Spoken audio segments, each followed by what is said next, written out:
temos dois grandes motivos para essa noite. A satisfação de receber a todos aqui no nosso salão nobre, e a segunda satisfação é de ver atendido a esse pedido que nós fizemos, e todos sabem, foi feito pessoalmente, mão a mão, com absoluta pessoalidade, entregando a cada um que se podia pessoas realmente interessadas na cultura. E o que nos enche de júbilo é que esta casa volta a receber uma de suas expressões, mais uma de suas expressões, talvez uma das primeiras expressões que nós tivemos aqui neste salão. Porque um guri, um garoto, um rapaz com aproximadamente 8 anos de idade, sentava-se aqui, terminava o seu primeiro concerto de piano. Os anos se sucederam, a experiência pelo amor que ele dedicava à arte continuou realmente. E ele correu não só Taubaté, não só o estado de São Paulo, mas correu o mundo e se transformou num maestro. Talvez todos tenham notícias. E é por isso que a vontade de ver a volta desta personalidade taubatiana é que tenha trazido, motivado uma noite como essa, estarmos aqui de novo no salão. Com absoluta satisfação é que eu quero apresentar, quero chamar ao palco, porque de apresentação nós sabemos que se dispensa em torno da sua figura, como amigo particular dele, amigo da família, muitos anos. Com orgulho eu quero chamar ao palco nosso querido grande maestro, nosso querido amigo professor Ives Budner Schmidt.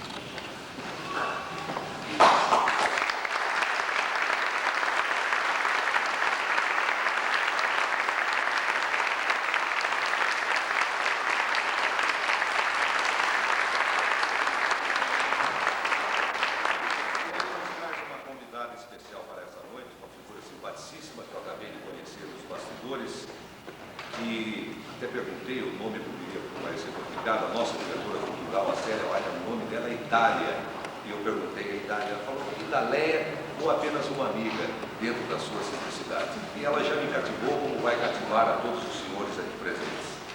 Idaléia Gaidzakyan é a nossa.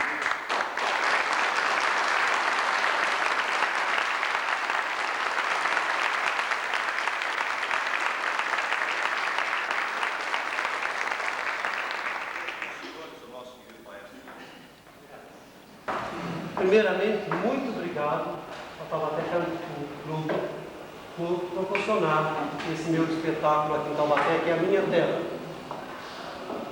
Não é só minha terra de nascimento, não. Eu estou há 40 e tantos anos fora de Taubaté, volto relativamente umas 4 vezes por ano, não tenho muito contato com o povo, que vinha correndo para ver meus pais, que recentemente faleceram. Então, papai, logo em seguida, mamãe. O que eu sinto não está, que eles não estejam presentes aqui hoje.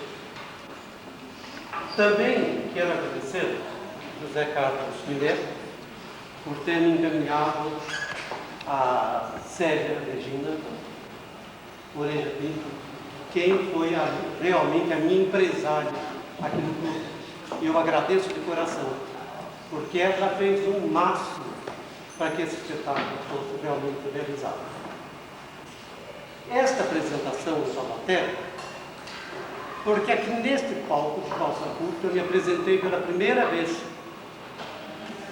em 7 de setembro de 1942, quando eu era aluno do Conservatório Musical da Sociedade Taubatiana de Ensino, cujo diretor era o maestro Ovídio Tristão de Lima. E os professores eram o filho dele, Geraldo Tristão de Lima, a professora Escolástica Vieira e o maestro Arthur Vieira. E eu estudava com eles neste conservatório. Infelizmente, o conservatório não vingou. Então, eu tive que completar meus estudos em São Paulo, capital. Mas esses 50 anos ficaram bem marcados para mim. E a primeira homenagem aos meus 50 anos de música foi realizado na Escola Nacional de Música da Universidade Federal do Rio de Janeiro. Em seguida, o maestro Massuto, de São Paulo, fez uma apresentação de composições minhas com orquestra, sob a regência dele, na cidade de Bragança Paulista. Depois estivemos comemorando meus 50 anos na cidade de Agudos, o concerto também patrocinado pela Prefeitura e pela Escola de Música, Faculdade de Música local. Em seguida, fizemos a apresentação em São Paulo, capital, e chegou a vez de Taubaté. E eu quero dizer sinceramente aos senhores que eu estou bastante nervoso. Nunca estive tão nervoso assim, a não ser em Paris e aqui. Só. Em Paris eu não sei o que me deu, porque eu viajei por vários países tocando somente música brasileira, quer seja popular, folclórica ou erudita. Só música brasileira. Mas em Paris, o governo francês exige que se toque uma peça francesa. Eu acabei tocando a Catedral Submersa de Debussy. Seria a primeira peça que eu iria tocar.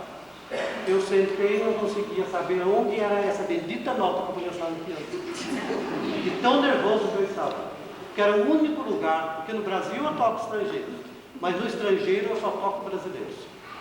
Apesar do nome alemão, eu me orgulho muitíssimo do meu nome, da minha família, da minha raiz. Vivi na Alemanha, adoro a Alemanha, minha segunda pátria depois do Brasil. Mas eu sou muito mais brasileiro do que alemão.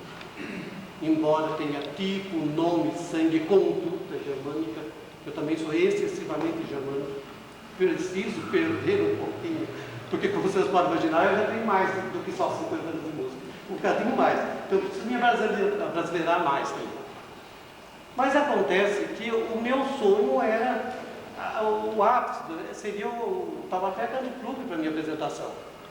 Pois foi aqui que a primeira vez que eu toquei, não espero que seja a última, mas os 50 anos tem que ser aqui, pelo menos. Lutei, graças a Deus eu estou aqui. E estou nervoso assim como em Paris, porque lá fizeram tantas exigências que eu acabei subindo no palco nervoso. E aqui eu estou nervoso. Nervoso porque estou vendo grandes amigos de infância. Nervoso porque eu estou vendo músicos, políticos, altas personalidades da cidade de Taubaté, grandes amigos. Eu tenho colegas aqui dentro, com meus colegas de grupo escolar. Então, e eu, alguns há 40 anos que eu não vejo. Vem falar comigo, sabe quem eu sou? Alguns eu sei, outros eu sinceramente não sei, desculpe, eu não sei. Bom, mas esse é o prazer de estar aqui. Por isso, eu não é bem nervoso, eu estou um pouco emocionado por fazer esta apresentação. Sinceramente, o coração está um pouco emocionado. Vocês vão perguntar, por que esse tipo de recital palestra? Recital palestra. Como é que surgiu isso, eu, compositor? Eu dei vários recitais, como eu disse, na Europa. Mas eu não dei recital na Alemanha comunista, na Alemanha Oriental. Mas fui visitar a Alemanha Oriental. Eu vi a construção do muro do Berlim. Foi exatamente em 1962. Eu estava lá e vendo.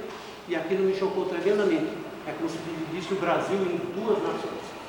Eu até chorei por separar um pedaço da Alemanha do outro lado. E fui visitar o outro lado, passei o muro. Fiquei feliz. Quero contar que fui preso na fronteira das duas Berlins, eu fui preso pelo lado comunista. Porque eles não aceitavam que eu não fosse alemão. E alemão não podia passar para o outro lado. Brasileiro podia, mas alemão não podia. Os meus dois amigos alemães passaram e eu não passei. Fiquei preso na fronteira 4 horas. Com cada soldado de 2 metros de altura, mulheres. Não me deixaram passar para lá. Porque não confiaram, porque acharam que eu era alemão. E os dois alemães brasileiros. Eles passaram. Me liberaram. Conheci Berlim Oriental e voltei. Passados uns anos, eu ganhei uma bolsa de estudos para Portugal. Depois de 3 anos e tanto na Alemanha, eu fiquei 6 meses em Portugal. pela Fundação Calouste Gulbenkian, uma famosa fundação que existe. Eu fui o primeiro bolsista estrangeiro dessa fundação, que é uma das mais importantes do mundo. Chego em Portugal, na fronteira, vem, naquela época, o presidente ditador de Portugal era o Salazar. Quero deixar também de antemão que eu não sou comunista, e nem fascista, e nem nazista. Eu sou apolítico. Mas existia uma famosa polícia que chamava PIDE em Portugal. E quando chegou na fronteira, que eu fui de trem, quando chegou na fronteira, os soldados, não eram soldados, como é que diz? Detetives, investigadores, o que é da PIDE, recolhiam os passaportes. Recolheram o meu e levaram. Trouxeram todos os passaportes dos outros demais viajantes e o meu não vinha. E eu estava viajando com o padre. Eu dizia, meu padre, o que será que aconteceu comigo? Porque não me devolve meu passaporte. O que eu vou fazer? Aí o padre, muito inteligente, naturalmente, começou a fazer uma série de perguntas. O senhor é alemão mesmo? Ou o senhor é brasileiro mesmo ou é alemão? Não sei, eu não tenho cara de alemão, né? Mas basta de alemão. Aí, alemão. Não, mas olha, tanto que o padre me fez tantas perguntas, que eu acabei contando para ele que eu fui para a Alemanha comunista também. E o comunismo não se dá com o fascismo. Resultado, isto na fronteira. E Portugal é um país minúsculo. Quando eu cheguei em Lisboa, desembarquei na estação de Santa Polônia, em Lisboa, eu fui proibido de fazer qualquer espetáculo artístico em Portugal. Não pude tocar na televisão, não pude tocar em conservatórios, não pude ter nada, em teatros, nada. Naquela mesma época, a Maria de la Costa, famosa atriz brasileira, estava apresentando uma peça de Brecht. E Brecht também era comunista. E ela também foi proibida. E a Maria de la Costa apresentou a peça nas escadarias do teatro, fez essa apresentação pública. Porque aquele regime era muito rigoroso no tempo do Salazar, com relação àqueles que podiam pensar que eram comunistas. E assim eu fui proibido de tocar em Portugal. Eu cumpri a minha bolsa de estudos, que era sobre a relação folclórica musical entre Brasil e Portugal. Eu defendi essa tese em Lisboa. E aí, existe em Lisboa, não sei se o senhor sabe, um barzinho famoso chamado A Brasileira. E nesse barzinho brasileiro eu frequentava, porque muitos brasileiros iam para lá e eu já estava saudoso do Brasil. Já estava 3 anos e tanto na Alemanha, ainda estava em Portugal. Quando eu vi Portugal falando a mesma língua nossa, mais ou menos o nosso costume, começou a bater as saudades. E eu comecei a frequentar o barzinho A Brasileira. E este barzinho era frequentado por artistas que eram contra o regime de Salazar. E quando eu contei a história, pintores, escultores, poetas, bailarinos, músicos, eles disseram, Ives, nós vamos arrumar um concerto para você.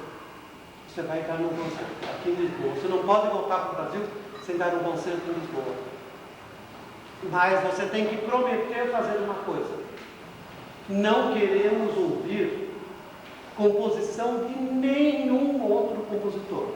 Não queremos Bach, não queremos Beethoven, não queremos Chopin, não queremos Liszt, não queremos ninguém. Nós queremos ouvir suas obras.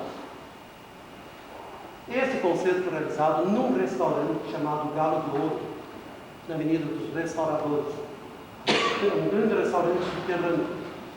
Tem um palquinho. E eu fui lá e eles me pediam, vá falando da sua vida e conte como foi. Eu quero lhes dizer que eu saí em primeira página dos jornais, apesar de tudo de Lisboa, sobre o recital. Foi extraordinário, estava super lotado. Devia ter mais ou menos 5 vezes o público que estou falando. Super lotado o restaurante. E eu vim das minhas musiquinhas e fui tocando para eles e contando a minha vida. Por isso, esse espetáculo continuou. Aí eu apresentei em outras nações da América Latina, da América do Sul, apresentei em várias cidades brasileiras e a primeira vez em Nova Velha, que é hoje. Não. Agora, eu vou tocar a minha primeira composição quando eu era um menino, e feita em Taubaté. Esta valsinha foi feita aqui em Taubaté. Vocês me desculpem de algumas eu tocar por música, porque, modéstia à parte, tem mais de 300 composições no momento. E elas foram feitas há 10, 20, 30, 40 anos atrás e nunca mais eu toquei. Agora eu tenho que voltar a pegar para tocar, para vocês ouvirem. E assim, conforme eu for tocando, eu vou explicando as composições, os estilos, as escolas, os países e os motivos da criação. Eu não posso deixar para os senhores saberem da minha companheira. Eu digo companheira não só pessoal como amiga, mas como artista. Há muitos anos, Eudália Kaisakian tem cantado as minhas músicas e dançado muitas vezes em primeira audição, nacional e internacional. Eudália Kaisakian já é brasileira, faz parte do Coral do Teatro Municipal de São Paulo, é uma excelente professora, montou corais, deu vários recitais em vários estados brasileiros, incluindo os Estados Unidos, Canadá, Oriente Médio e Europa. A Eudália lançou também, fora do Brasil, uma composição que ela vai cantar hoje, cuja letra é da minha mãe. E a peça se chama Componente. E também, eu quero dizer, sobre desculpa, porque eu tenho um carinho especial pela nossa vereadora Judith Mazala Moura. E uma das peças que a Eudália vai cantar hoje se chama Choro ao Mar. E é da autoria Leida, a poesia, a autoria da Judith Mazala Moura, que está aqui presente, representando a presidência e os colegas da Câmara Municipal de Taubaté. Eu agradeço pela presença mais do coração. Eu vou tocar então a minha primeira composiçãozinha, uma valsinha, que ela está catalogada com a número 2, mas na realidade era a primeira. A classificação foi feita de acordo com o grau de dificuldade. Dá licença.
Bem infantil, complexo.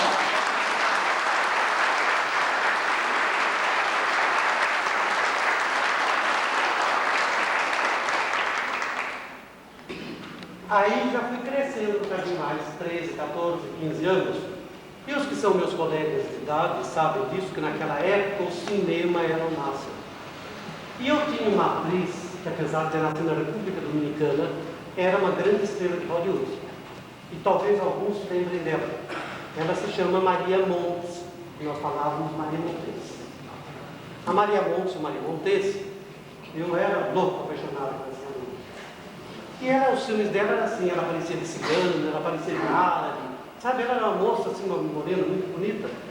E eu fiquei influenciado pela Maria Montes e compus duas músicas. Uma no estilo árabe e a outra no estilo cigano. Também de uma fase que eu compunha e escrevia, mas não estava estudando nem composição nem harmonia, e sabia escrever. Agora, esta pessoa que me ensinou a escrever música, talvez os senhores se lembrem dele também. Foi um grande homem que viveu em Taubaté, que fez voto de caridade, não sei como é que fala. Ele se chama Padre Henrique Peters. Padre Henrique morava num asilo e era um padre holandês que conhecia profundamente música.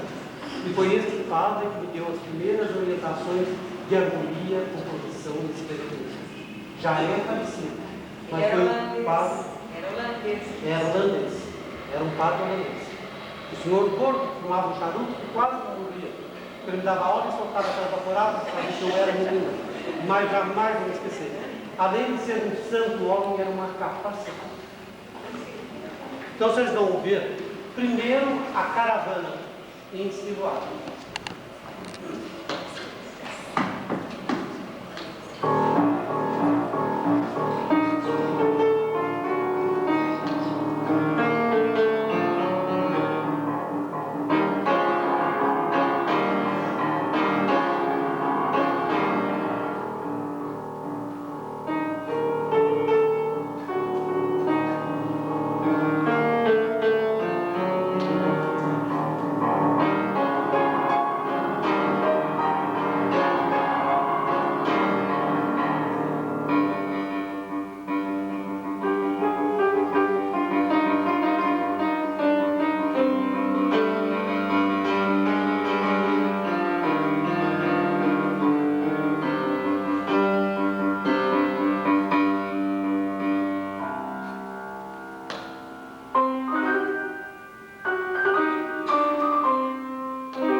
Dança cigana.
conservatório que eu estudei em São Paulo chegou, na época em que eu fui para lá, a ser o mais famoso do Brasil, superando inclusive a Escola Nacional de Música do Rio de Janeiro. Se chama Conservatório Dramático e Musical de São Paulo. Lá saíram os grandes compositores e artistas pianistas maiores da época, incluindo Camargo Guarnieri e Francisco Mignoni, que foram alunos diplomados do Dramático Musical. Eu entrei, graças a Deus, brilhantemente. E as minhas provas eu tinha uma facilidade incrível para decorar. Eu tenho uma irmã que está aqui presente, fez o conservatório na mesma época comigo. E eu entrava para os exames sem nenhuma peça. E toda a programação, que os maestros, eram 11 centavos, me pediam para tocar, era tudo de cor. Todas as peças de cor. E o mais curioso é que eu não tinha piano para estudar. Nós não tínhamos, eu e minha irmã, nós estudávamos no próprio conservatório. E um dia, um colega meu, muito conhecido de vocês, porque ele viveu em Taubaté também, e que hoje é um grande pianista, se chama Cláudio de Brito, pôs ponto em alguns pianos do conservatório. E nós fomos proibidos de estudar os pianos do conservatório. Mas o Cláudio é um gênio, amigo meu e um grande pianista. Isso aconteceu coisa de jovem, adolescente. O que eu fazia? Eu comecei a estudar, se as pessoas conhecem o cravo, os 2 cravos bem decorados do Bach, os 2 volumes, todos aqueles prelúdios eu cantava. E os professores se reuniam e choravam de ver que eu não tinha piano, não podia tocar. Então eu cantava, mas tocava, mas cantava nota por nota daqueles prelúdios de Bach. E eles ficavam abismados de ver. E não sabiam por que eu tinha essa facilidade. Mas era o contrário, porque eu não tinha o piano, eu estudava lendo assim. Eu estudava o piano. E a tal peça de Paris, a Catedral sobre Mestre Debussy, que eu me deu branco na hora em Paris, é porque eu estudava da seguinte maneira. Eu ajoelhava na minha cama, abria a música, a partitura, ligava uma vitrolinha, punha o disco de um pianista tocando a Catedral sobre Mestre Debussy, e eu tocava no colchão. E assim eu decorei tudo. Mas isso nos bons tempos, eu tinha boa cabeça, eu já não falo nada disso. A idade tem vindo, a gente vai acabando com isso.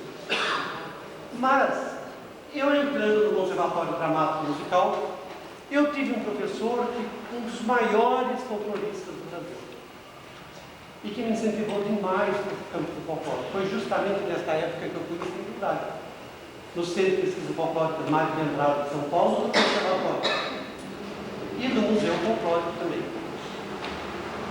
Ele se chamava Cine Cavalos de Lima. E eu fiquei entusiasmado com o folclore brasileiro, porque a minha avó brasileira, do meu lado brasileiro, é Camargo de Taubaté. E a vovó gostava demais dos estudos brasileiros.